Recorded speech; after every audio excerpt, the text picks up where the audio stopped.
नमस्कार, मी स्नेहल चौधरी. आपण पाहत आहात एलएस मराठी. पाहूयात काही महत्त्वाच्या घडामोडी. माजी क्रिकेटपटू सचिन तेंडुलकरनं पत्नी अंजली तेंडुलकरसह मुख्यमंत्री देवेंद्र फडणवीस आणि उपमुख्यमंत्री एकनाथ शिंदेंची त्यांच्या निवासस्थानी जाऊन घेतली भेट.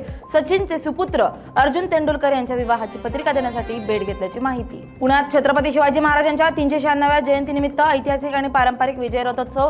यंदा तब्बल 96 घराण्यांचा आपल्या पारंपरिक रथांसह उत्सवात सहभाग. पंतप्रधान नरेंद्र मोदी यांनी अबुधाबीचे क्राऊन प्रिन्स शेख खालेद बिन मोहम्मद बिन जायद अल नाहयान यांची घेतली भेट. भंडाऱ्याच्या खोखरला इथं महापुरुषांच्या पुतळ्याजवळ जाण्यास मनाई असताना 5 तरुण गेल्यानं त्यांच्यावर गुन्हा दाखल.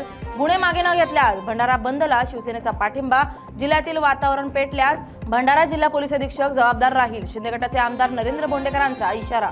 आंबा आणि काजू उत्पादकांसाठी मदत दिली जाईल. कोकणातील आंबा आणि काजू बागायतदारांच्या प्रश्नावर उद्या मंत्रालयात मुख्यमंत्र्यांसोबत बैठक. मंत्री नितेश राणेंची माहिती. नाशिकमधून जाणाऱ्या इंदोर पुणे राष्ट्रीय महामार्गावर वाहतूक कोंडीत अडकल्यानं रिक्षामध्येच ऊसतोड महिलेची प्रसूती.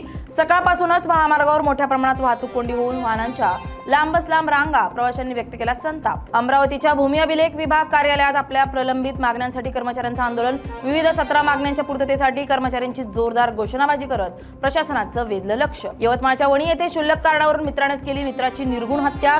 पोलिसांकडून आरोपी मंगेश डाकरेला बेड्या. हत्येच्या कारणाचा पोलिसांकडून शोध सुरू. उल्हासनगरच्या आशेळे गाव परिसरात एका दिव्यांग मुलासह त्याच्या आई वडिलांना टोळक्याकडून बेदम मारहाण.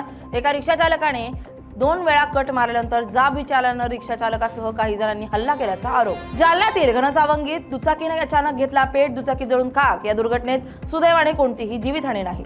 या होत्या काही महत्त्वाच्या घडामोडी. पाहत रहा एलएस मराठी.